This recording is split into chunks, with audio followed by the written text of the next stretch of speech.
Content. Hello, everyone, and welcome to our live stream. I'm Tom Merritt, and in a few moments, we'll be recording our audio podcast, Daily Tech News Show. Daily Tech News Show? What's that? Why, I'm glad you asked, co-host Elaine. It's where you and I, and today Veronica, will talk about some of the important tech news stories of the day and what they mean for us as human beings, real human beings, not imitations. You guys using CarPlay? No, but my sister-in-law is. I don't, even though my car is capable of it, just yeah? because, I don't know, Bluetooth works fine. I use a 3.5-inch plug.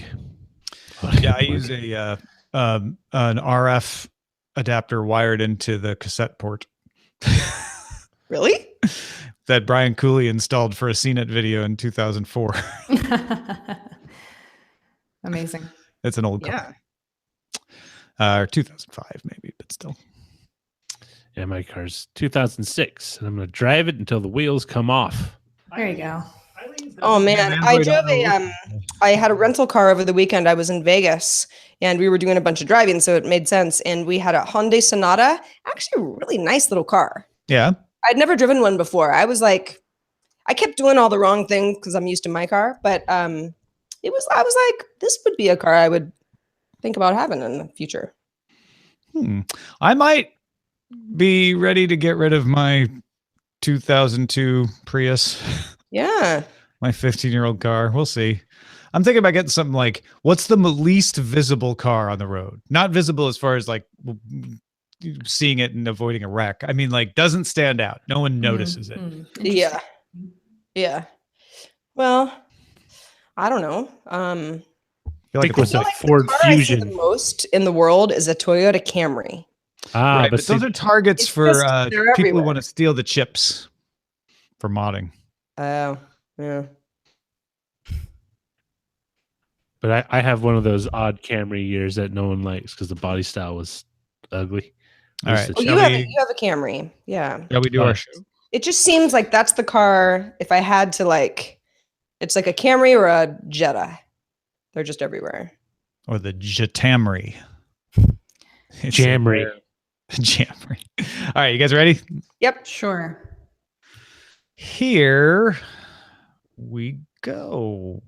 The Daily Tech News Show is powered by its listeners, not outside organizations. If you get value from the show, consider giving a little back. As little as $1 a month keeps great tech news and analysis coming your way commercial-free. Find out more at dailytechnewsshow.com/support. This is the Daily Tech News for Monday, January 29th, 2018 from DTNS headquarters in Los Angeles. I'm Tom Merritt. And from Studio Feline, I'm Sarah Lane.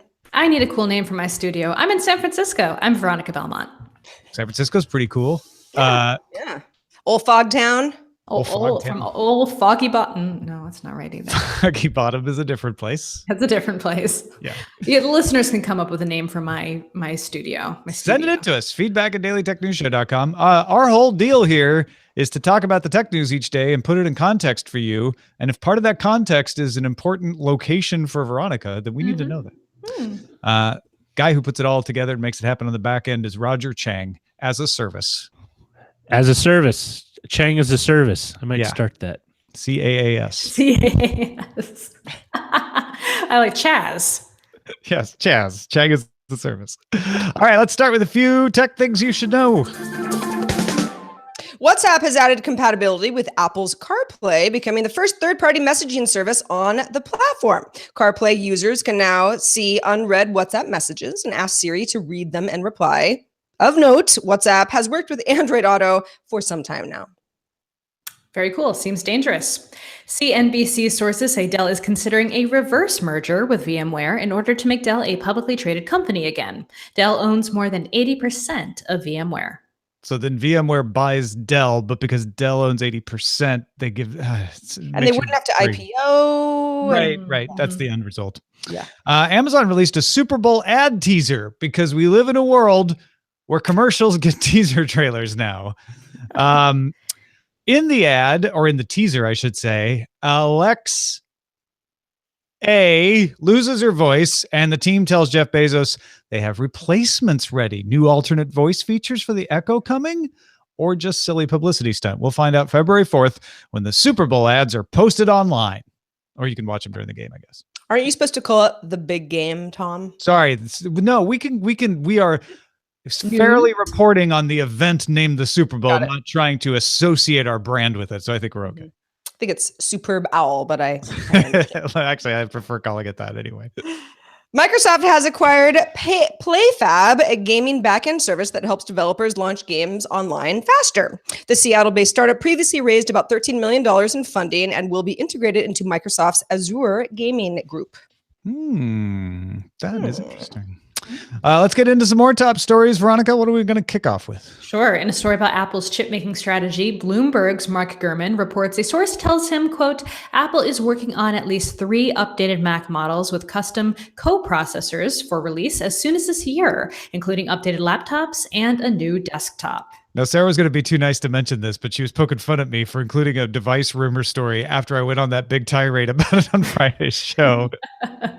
But your tirade was not that, you don't want new devices. It was that, rumors about what a device might have is like, they get over that every day. But, this is sort of Mark Gurman's thing, right? Yeah, and Mark Gurman's a reliable source. That's my first defense. The other is that this is actually Gurman's story is mostly about Apple's chip strategy and the fact that they are bringing chips in house more and more, and that this little tidbit is at the very end of the article saying, hey, they might even have some laptops and desktops coming with these co-processors in them, something they haven't done a lot of before now. What do we know about these laptops? I mean, I've been sitting on my 2013 MacBook Pro for the past 5 years, so I'm ready. Wow. I'm due for an update.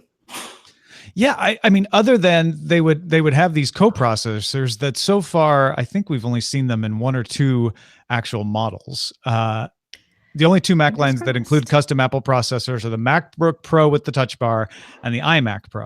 So the point Gurman was trying to make is, hey, my sources tell me these co-processors may be coming to other models, but everybody else, like Veronica, is like, wait, new laptops? Really? Tell me more about the laptop. Tell me more about the laptop. Tell me more about the laptop. Because I've been waiting to replace my laptop. Yeah. And yeah, he doesn't say anything else about those.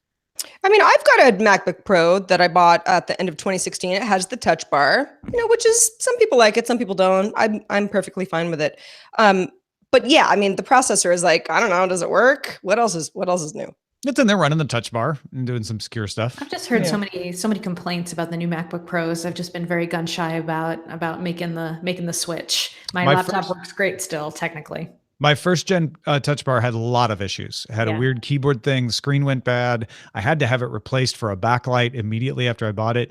The new one that I've had for several months now, fine. So I feel like they worked the bugs out finally. Okay, good to know. Fitness tracker Strava published a heat map last November showing activity from its users around the world.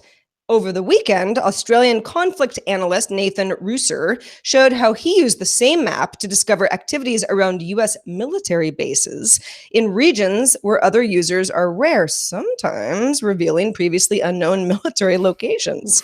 Users of Strava can turn off data sharing, but something to think about if you're in a secure location and you are using a fitness tracker and you're broadcasting your activity to the world.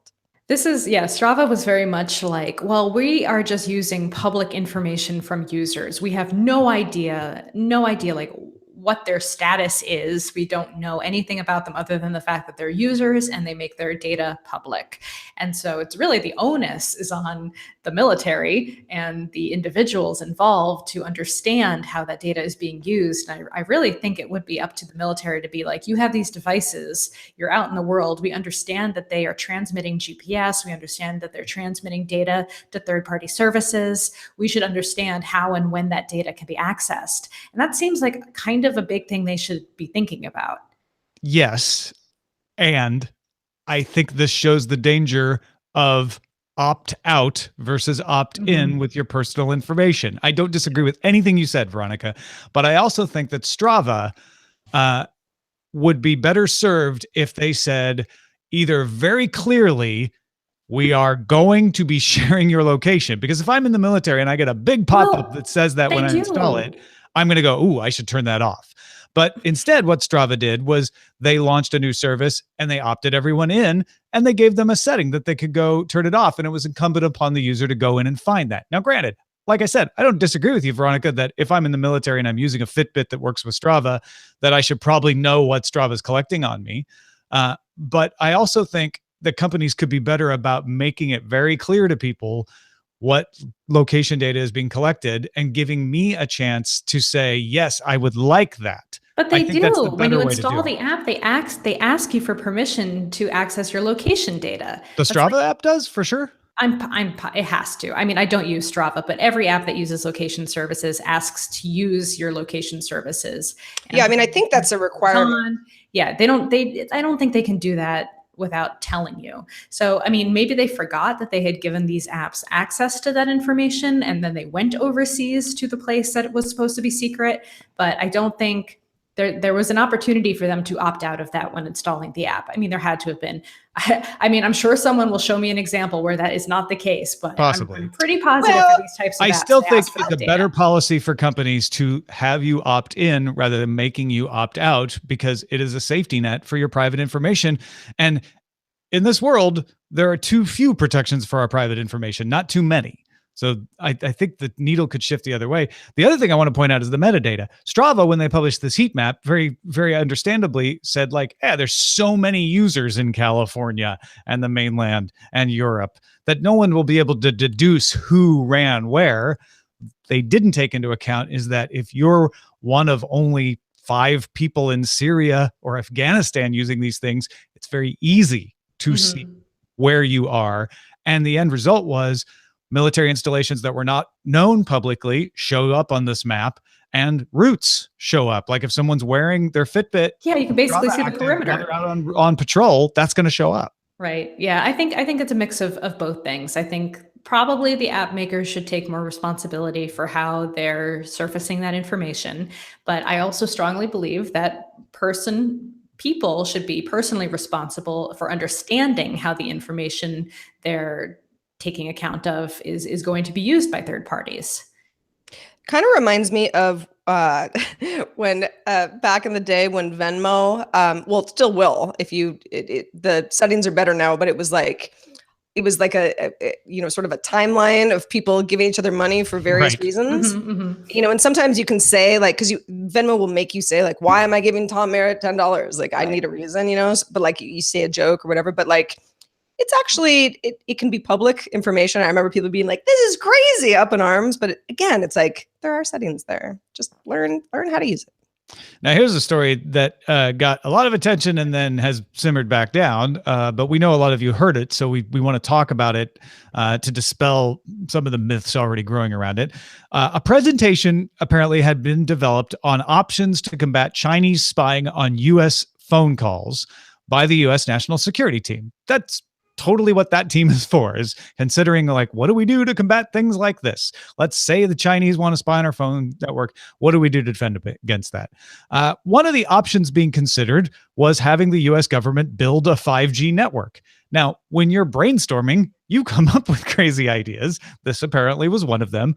An official, however, confirmed the idea to Reuters after an Axios report revealed the presentation. Now, multiple White House officials have told Recode the document is old and the idea was merely floated by a staff member. It was never to the point where it was seriously being considered as policy.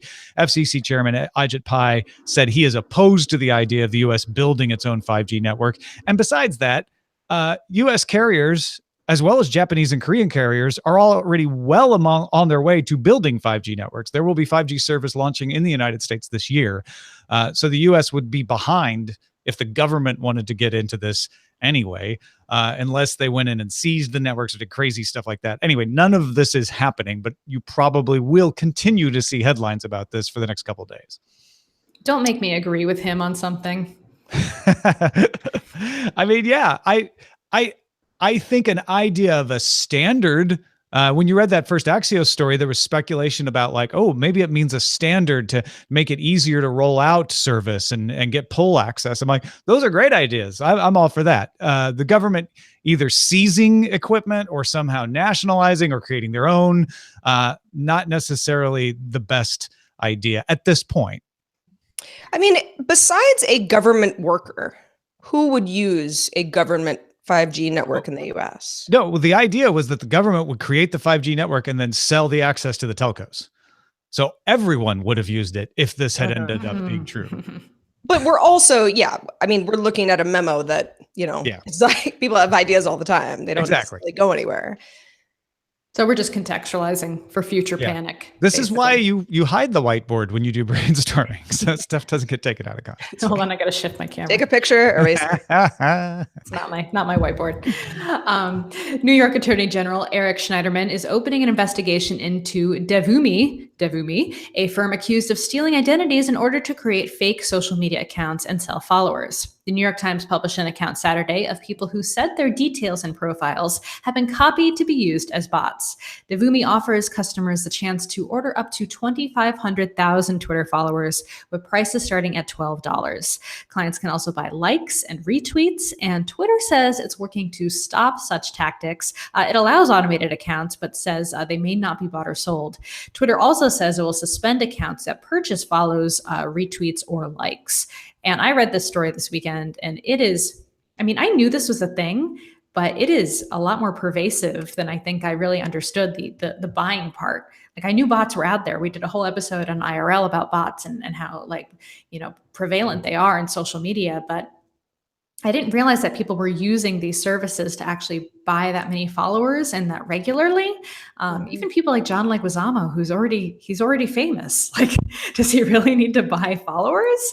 I don't know. Although every once in a while, I will come across a celebrity, let's say on Twitter, or Instagram, or whatever, and I'll be like, oh, they don't really have that many followers, considering that they're, so in the public, and sort of beloved in that, actor sense. So I think a lot of people probably get advice like, well, let's just boost you, just to kind of like get you in the game. And then like your real followers will sort of come out of the woodwork afterwards. I'm not totally sure. Yeah, but it's interesting too. Accounts all the time where I'm like, you look at the follower count and then you kind of, you're like, there's just no way. There's just no way. Well, I mean, I myself, like, I have a lot of Twitter followers, and most of that comes from being on the Twitter suggested user list from back in the day. But I know that like a substantial number of my followers are bots. I don't want them. Like, I would pay to get rid of them at this point.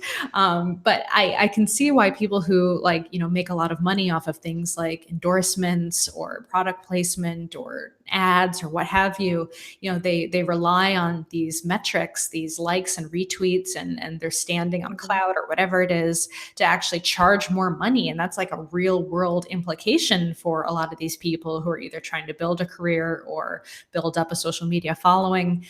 So I can understand the desire to do so, but it's a huge problem, especially when they start kind of scraping other people's social accounts and making minute changes. And then suddenly you have a version of yourself on Twitter that's retweeting like porn stars or like, weird pornography stuff or, that kind of, or, I don't know. There's all sorts of supplements. I don't know what the things are that they're retweeting. Any of us that work, in our industry and are familiar with online advertising, it's like, it's not a perfect system, right? And we all know it's like there are lots of smoke and mirrors stuff going on. And sometimes it's like really obvious, but people do make money off the fact that someone who is giving you money because they're an advertiser in some sense doesn't totally get what's happening. And so, anytime I see stuff like this, I'm like, I mean, okay, good for you, but it's not going to last that long. A lot of people get jobs. As soon as they get hip to the game, it's over for you. I know both of you have run into this though. A lot of people get jobs based on their social media following. And that person who's vetting you doesn't go and check your follower account to find out if it's full of bots. They're like, oh, Veronica has 1 million followers. Great. She's hired, right? They just look at the number. And so that's why it's so tempting to pay a company like this, like, oh, just boost my following. I just want to see, I just want to be able to get that next job. I don't really care. So there's bots and there's bots. There's the bots following Veronica because they want to get Veronica to notice something. And then there's the bots who are being created to be sold so that they can beef up someone's account. And I remember accidentally following a fake Ryan Block back years ago because I thought Ryan wasn't on Facebook. And then suddenly I got a request. I'm like, oh, he must have signed up. And it used his picture and it had his name. totally a fake. This week, I got a message from my cousin, and I responded before I realized on Facebook, like, wait a minute, none of the rest of our message history is here. It was a fake version of my cousin. It started to try to talk to me about grant money. And I was like, delete. Wow. Yeah. Yeah, it's a huge problem. Mark Cuban today actually tweeted that he thinks all social networks should make sure that there's a person behind every account, and like that to de-anonymize like all accounts on Twitter and Facebook. I don't agree with that, but I understand the reason why people are starting to feel like, what other recourse do we have at this point? Because it's just becoming such a huge problem, and such a problem that's having real world implications for not just people, but for entire countries. It's like, what do we do? No, China does it. They require you to register to use a social media account. So there you go. There you go. There you go.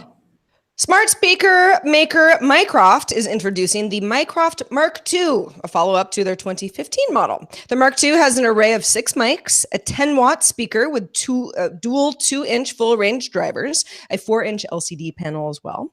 Mycroft uses open-source software on its smart speakers and doesn't rely on ads or selling user data. In fact, user data is only stored if the user requests that it be turned on in order to improve capabilities. The Mycroft Mark II Kickstarter campaign is fully funded, but you can still back it for $129 to get the Mark II for shipping in December. Yeah, it's going until February, so you've got a little time. Mycroft shipped their first one, so they have a track record of actually shipping their Kickstarter things. And I know a lot of people are getting less and less comfortable with the idea of Amazon and Google having all of this information about them. And this is a way to have some of the benefits of the smart speaker without having to surrender your information. Why did they have to call it the Mark II? Reminds me of the Canon D. I mean, it's okay. I know they're different, but like, it's not like Canon was the first one, but number, you know? Saying, yeah. I like the name though. I like Mycroft because it makes you think of Sherlock Holmes, right? Which I hope His brother. Yeah. Super smart speaker. Yeah. That doesn't leave the house, just like Mycroft. Just like Mycroft. Yeah. Yeah. Does that mean you'll get a Sherlock from Mycroft? I would. I probably would. Yeah. That's how Veronica, did you happen to pre-order a HomePod? No, I don't think I will. I've never been happy with Siri's performance. I've never been happy with like most of this stuff. Really for me, the Alexa is the best one I've used so far. So I'm hoping that continues to improve. It would be nice to have, I don't even know what I would want it to connect to. Honestly, like I'm falling further and further out of the Apple ecosystem in so many ways that I don't feel like it's necessary for me to have that additional piece of the puzzle. Would you consider a Mycroft Mark II though? I might. I'm actually thinking I want to look into this a little bit more. Like I really like the price is nice compared to competitors. Yeah, the HomePod's like $349 or something for the base model. $349. That's a lot. It is. Let's finish up with another confusing story. Nikkei, Japanese news agency, reports that Apple will reduce its iPhone 10 production target for Q1 to 20 million. Nikkei did not cite a source in saying the cut was a result of slower than expected holiday shopping, but that's what they said. UBS says its surveys show the percentage of people looking to buy the iPhone 10 has only dropped from 43% to 37%. You'd expect a drop after the holiday. Canaccord Genuity analysts have lowered their second quarter iPhone shipment estimates, but lowered them to 59.9 million units from 66 million units. Austrian component maker AMSAG, which makes optical sensors and has Apple as its major customer, raised its revenue outlook on rising demand for the use of its sensors in iPhones. So what's going on?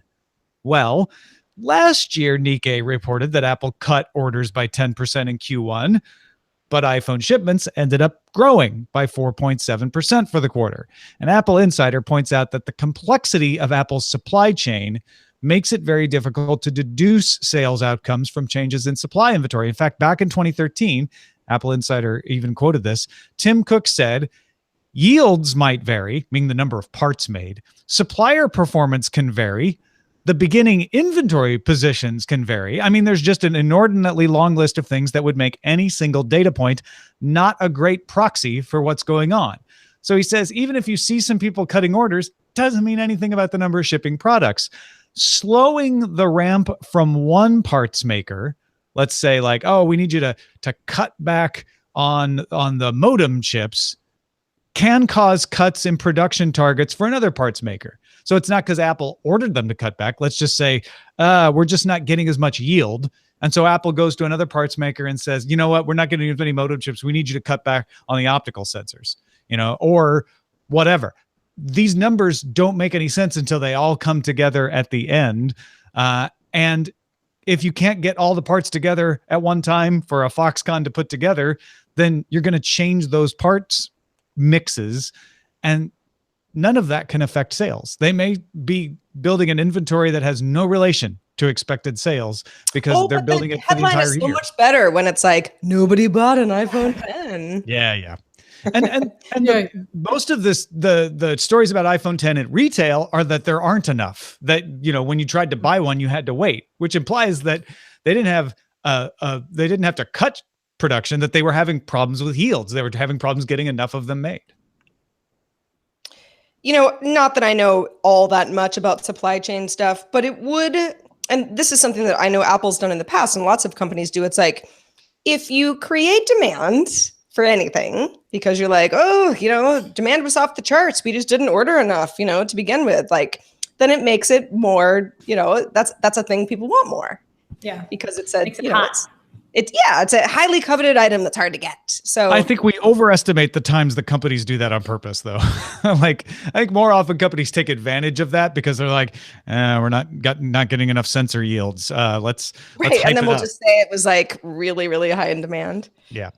Exactly. Yeah. But anyway, the short version of the story is Nikkei always says this in January, and it rarely ends up turning out to be true. Hasn't yet. Anyway. Hey, folks, if you want to get all the tech headlines each day in about 5 minutes, subscribe to Daily Tech Headlines. You can get it on the Amazon Echo, on the Google Home, on the Anchor app, and as a podcast at dailytechheadlines.com. What's in the mailbag, Sarah? We got a really great email from Josh Mudhumani. Hope I said your name right. He is Indian, but has lived in the U.S. for a little over 6 years, but just went back to India and had a few observations. And we'll just go through them. I'm going to paraphrase a little bit. But he said, number one, Android is king. The 100 to 200 dollar market has the maximum competition. Apple's still very niche here. Almost no existence outside metro areas, which is, something that we've heard before. Number two, mobile payments. Almost every major company has its own, but PayTM is far above the leader with acceptance, even at government toll booths. Number three, Aadhaar. That's the Indian government unique ID program. We've talked about this on DTNS recently. Says it's mandatory for even purchasing a prepaid SIM. I didn't have to take a photo ID. The store had an external fingerprint reader. In conjunction with my fingerprints, was able to confirm who I was. Kind of scary, though, because Aadhaar needs to be linked to your bank accounts, your cell phone, mutual funds you might own, gas company. Everything is tied to this. Number four, dual SIMs. Pretty much every phone is a dual SIM, and almost everyone I knew was using two SIMs. The LTE speeds on Reliance JIO, one of the companies there, is one of the new players, consistently above 35 megabits per second. So Josh says, some of these are new to me. I, again, haven't been back to India in over 6 years and thought you might find it interesting as well. Yeah, I mean, if nothing else, a couple of these just confirm things that we suspected based on the news story. So it's nice to have word on the street that, like, yeah, dual SIMs. Always hear about, like, all the Indian phones have dual SIMs because everyone uses them. Turns out that's true. We've talked about PayTM before. Android seems to be the dominant player there. The Aadhaar thing, I don't think it has to be connected to your bank account. I'm a little unsure on him saying that. But I know that people are very uncomfortable, and there's a lot of stories about, is it really useful? Is the data being properly protected and all that? So it's still very controversial. I don't remember the exact number, but something like, 90% of adults in India are connected to Aadhaar. It's like 90% of adults in India are not necessarily using a bank account. So it would be good to get a little clarification there. I know that to get the best use of it, you want to connect it to as many things as possible because it just makes but everything a requirement that would be limiting. Well, thanks to everybody who participates in our subreddit. You can submit stories and vote on them at dailytechnewsshow.reddit.com and our Facebook group at facebook.com/groups/dailytechnewsshow. Thank you, as always, to Veronica Belmont joining us on Mondays. I know that you talked a little bit about what's going on IRL, the podcast that I love so much lately. Thank you. Tell folks how they can keep up with everything you're doing. Yeah, you can head over to IRLpodcast.org. We just came out with episode 9 of the show, Digital Overload. It talks about our increasing internet addiction and how apps actually make it very difficult for us to give these things up. We actually talked to Nirial, who wrote the Hooked, the fabulous book that everybody in the technology world has read. But I kind of poke them a little bit about, is this actually the right thing for us to be doing when we design apps and websites and services like that to keep people constantly coming back for more and more and more? So yeah, check it out at IRLpodcast.org. And also in my day job, Growbot has rebranded as Disco. You can see it at justdisco.com. It's a whole brand new website and new got all sorts of new stuff over there. So I'm very excited about it. It's been the thing we've been working on nonstop for the past 6 months or so. So check it out. Add Disco to Slack and appreciate your team members. I was at one of those hip youthful stores yesterday, and they had disco balls that you could use to drink out of. We have those. We actually had those for our lunch party. I was going to say, there you go. That answers my question. Yeah. Thank you. A hip youthful store? Is that what you said? Yeah, I didn't want to say Urban Outfitters, but yeah, that's. I was like, Spencer Gifts? I don't. Where our ears kids go. Yeah, hey, we have been talking about making sure we get at least one more patron every month than we did the last month. And we want to see just how many more we can get. And you guys are not disappointing us. We've only got a couple more days left in the month, but we are 17 more patrons than last month. So hang in there with us. Thank you to Vivek, who just tweeted that he became a DTNS patron. And you should join him if you're not already at patreon.com/DTNS. Be like Vivek. We should all be so lucky. Our email address is feedback@dailytechnewsshow.com. If you have questions, comments, you got a story, we love this stuff. So keep them coming. Thanks in advance. We are live Monday through Friday at 4:30 p.m. Eastern, 21:30 UTC. At alphageekradio.com and diamondclub.tv. And our email address is dailytechnewsshow.com. Be with us tomorrow. Ryan Trout's going to update you on whether you should hold off on buying a chip for Spectre or Meltdown. Talk to you then.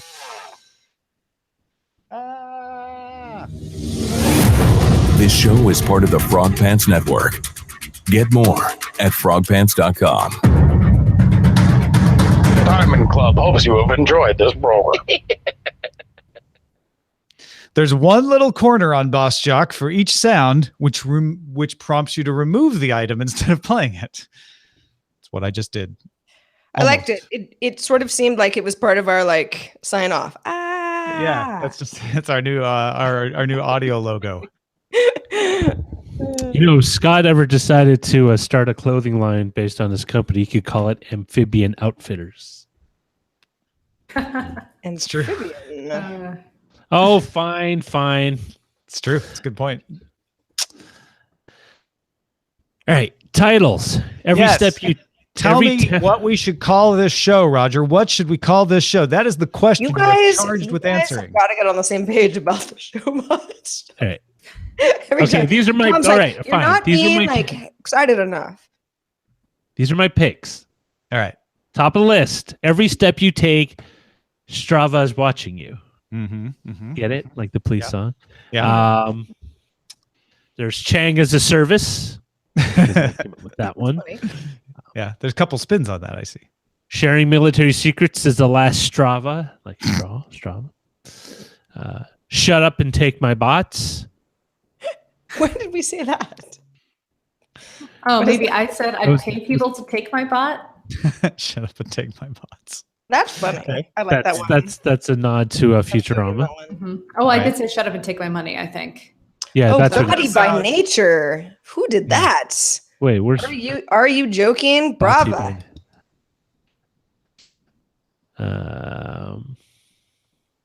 Handling fitness data with finesse. Chang is the service.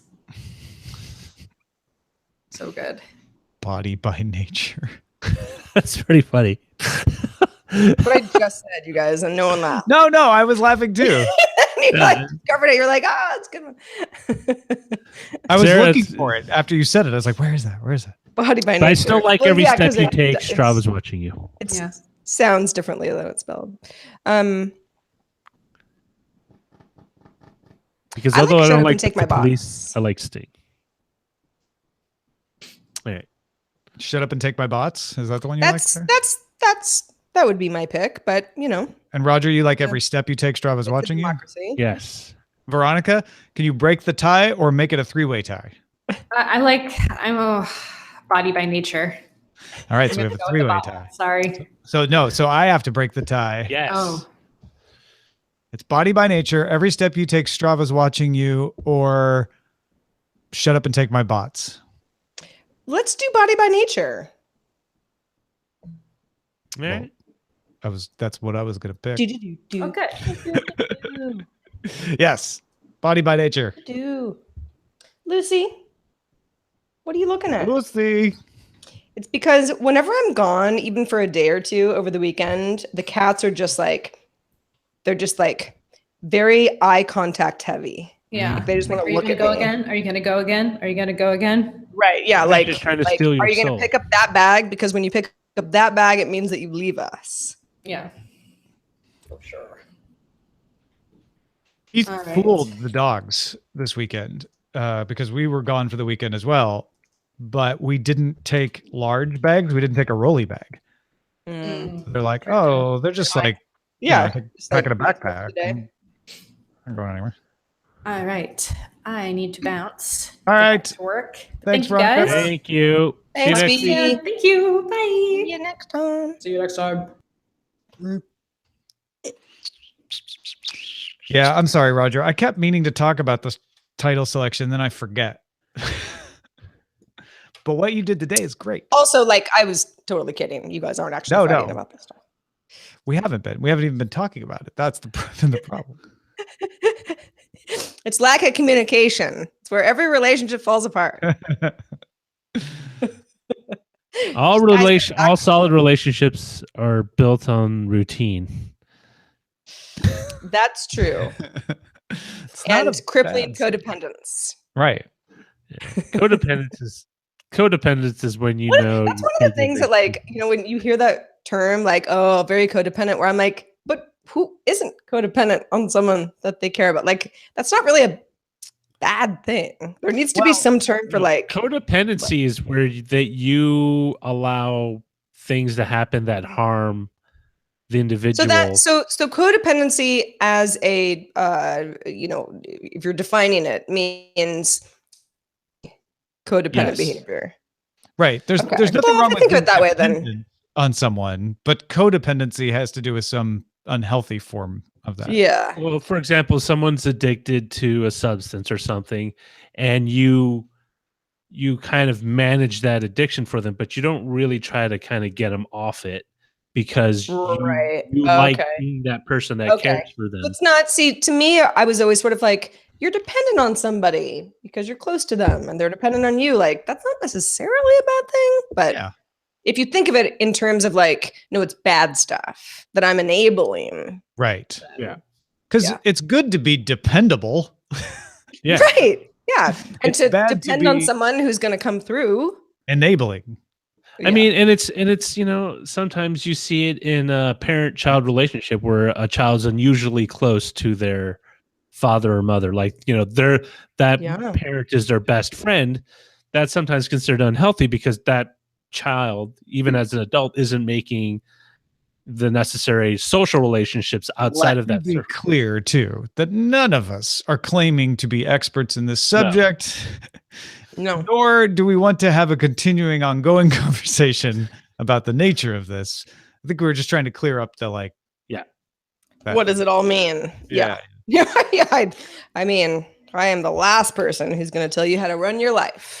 But if you ask me, leave it. But since we're on the subject now, I will be the second or third person to tell you how to run your life. I might be the third, but I'm not going to be the first. I'd say get at least a couple opinions before you talk to No. me. Like, I'm the guy that, you tell someone like, my dad says I should do this. It's like, yeah, your dad's right. You should do that. It's like, yeah, I'll be the second or third guy. My dad thinks I should go back to school. Well, your dad's right. You should go back to school. How much did their dad pay you to say that? Not enough. I can tell you that much.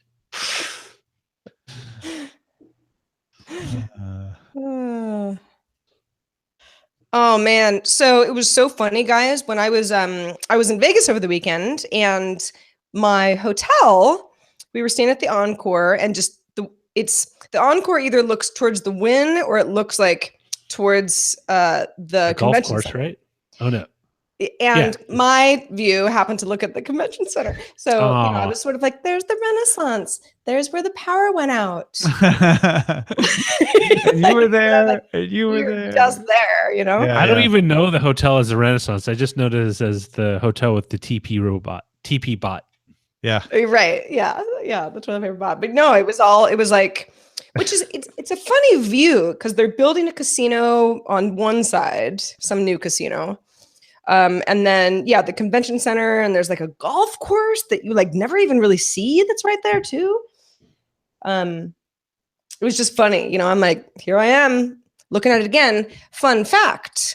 There were 3, shows going on over the weekend. One was called the SHOT Show. It's like a gun convention. The second was the adult whatever that used to happen during CES. Now it's just last weekend. Yeah. And the third that actually was big enough to be in the convention center itself was the Cement Show. Nice. It was a show about people buying and selling cement. Now, CES had BMWs doing drift racing in the park. Did they have cement mixers doing drift racing in the parking lot for this one? I don't know. I mean, I never actually went to the show or really got near the convention center besides looking at it. But Mitsula, because he's everyone's hero, he lives in Vegas, and he was telling me about it. He's like, "Oh yeah, there's 3 shows this weekend. It's kind of a big weekend." And I'm like, "How did the cement people secure the biggest?" You'd think like, I don't know, gun show or adult stuff. I don't know. Yeah. But, no, the adult one makes sense. That's going to be, It's probably because cement shows aren't like a gun show is like held in every county across the. Well, it's like a gun show is like enthusiasts, right? Cement is like people building things, and everything's built with cement. Like on a global scale, it's like that's a lot of business. Yeah.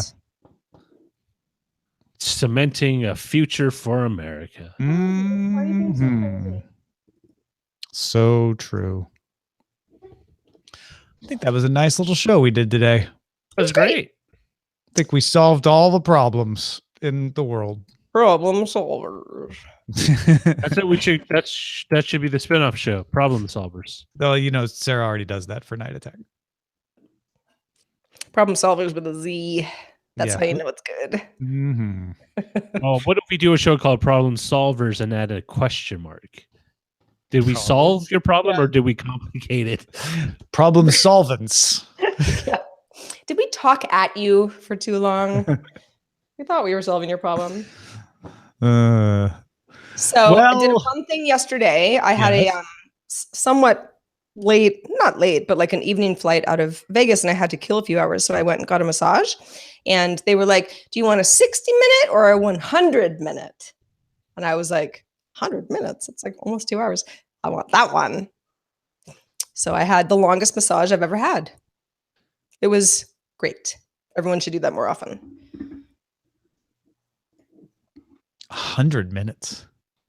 Yeah, it's very interesting that it's 100, not like 120. I know. You didn't get bored. I don't really know why it was 100. I think, I don't know, just like, it's like a number that people are like, I want that. But a bit more in it was so nice. Oh man. And it's funny because you think like, am I going to get bored? Because I get antsy easily. Yeah. And it's like, at the end where they kind of have you flip over and you can sort of tell it's coming to a close. I was like, I'll pay anything. Just 100 more minutes. Keep going. 100 more minutes. It's like those little merry-go-rounds or kids rides in front of the supermarket. Yeah. Find another quarter. Find another quarter. Yeah, exactly. Yeah, no, it was really nice. All right. So, yes, that is it for this episode. Thank you, folks, for hanging out with us. It's good to see you again. We missed you. We this did. weekend. Bye. Bye.